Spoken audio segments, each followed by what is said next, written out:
ಇದು tax terrorism ತರ ಈ ಸರ್ಕಾರ ಮಾಡಿದೆ.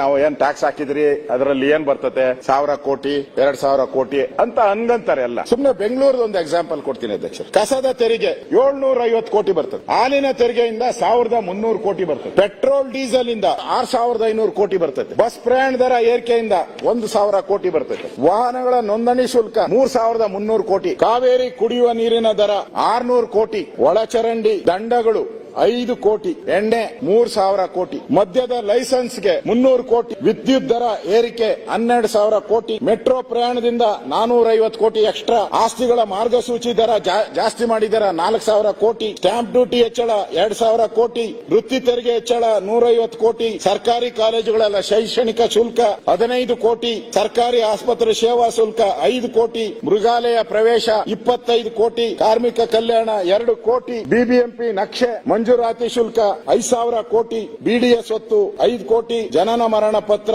10 ಕೋಟಿ. ಎಲ್ಲ ಅಂದಾಜು 56,422 ಕೋಟಿ ಟ್ಯಾಕ್ಸ್ ಹಾಕಿದ್ದಾರೆ. ಇಷ್ಟು ಹಣ ಜಾಸ್ತಿ ಬಂದ್ರು ಕೂಡ ಸರ್ಕಾರ ಅಭಿವೃದ್ಧಿಗೆ ಯಾಕೆ ಹಣ ಕೊಡ್ತಾ ಇಲ್ಲ? ಈ 56,000 ಕೋಟಿ ಟ್ಯಾಕ್ಸ್ ಎಲ್ಲೋಯ್ತು?